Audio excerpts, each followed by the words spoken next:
ar fi bine să-i susținem măcar moral, dacă nu fizic. Ceva, da. Noi aici avem o scrisoare pe care o trimitem în Rada Supremă în Ucraina. În Republica Moldova se susțin lupta Ucrainei pentru independență și suveranitate. Dictatura rusească. Recunoaștem că această luptă este necesară pentru dumneavoastră, adică pentru ei, și acordă un scut și o protecție militară pentru întreaga Europa, inclusiv pentru Republica Moldova. Și nu fost Ucraina, cred că războiul avea să ajungă și la noi. Și așa e schimb să ajungă. Liber. Până când Ucraina ține pieptul, sperăm că nu ajungă. Și dorim o colaborare strânsă între armatele noastre, adică Republicii Moldova și a Ucrainei. Adică după ce se termină războiul, avem ce învăța, adică soldații noștri au ce învăța de la soldații ucraineni.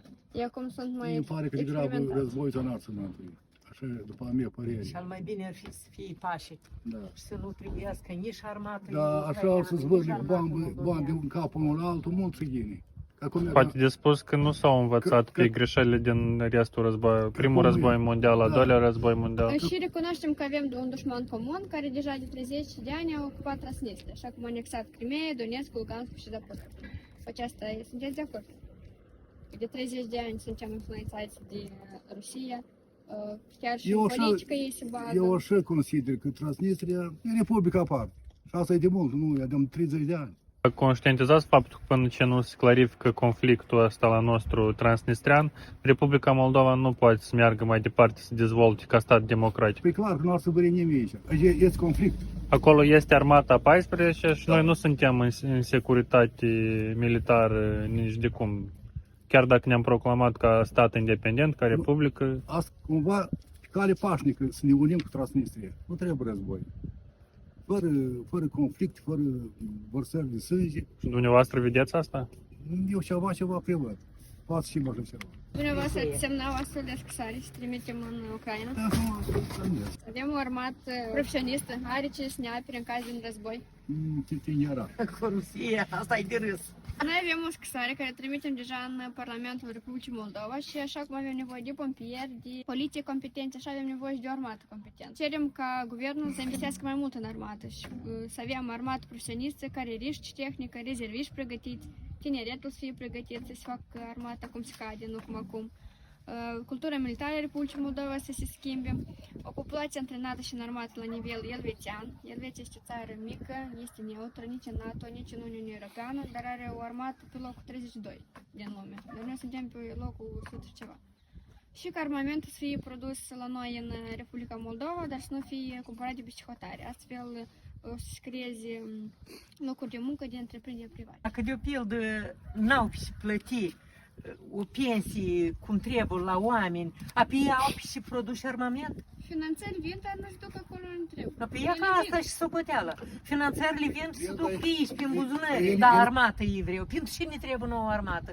Noi o țară mică, suntem, nu ne trebuie nouă armată. Ne trebuie niște oameni la conducere să aibă ceva în cap. De exemplu, investitorii străini nu doresc să investească într-o țară unde nu-i securitate. Înțelegeți despre asta? Și de asta noi niciodată nu o să ne integrăm în Uniunea Europeană. Dar cunoașteți cum trăiește lumea în Uniunea Europeană? Au un salariu decent. Toate țările europene sunt membri NATO.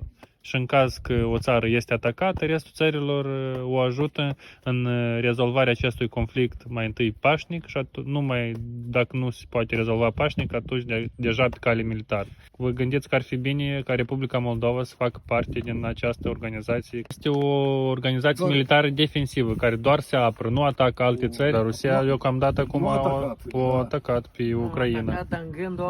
Dar despre tradițiile, de exemplu, a noastre sunt, cum vă gândiți, sunt similare cu acele din România?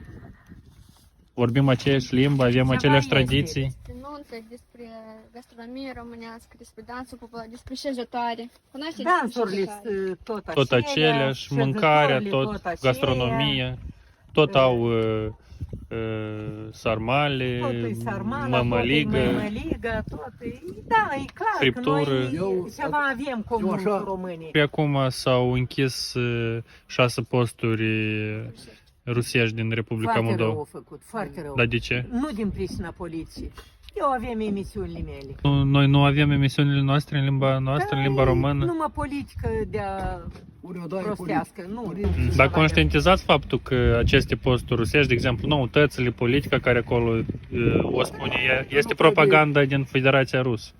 Și de asta și-a fost închisă. N-am văzut Nu prea au fost propagandă. politică din, Nu. din Federația Rusă. Doar Eu n-am simțit propaganda rusească, nu știu. Mi-a mai interesat ce se face la noi în Moldova. Da, dar e țară vecină și totuși trebuie să cunoaștem despre lucruri. De cunoscut cunoștem noi câte ceva, da?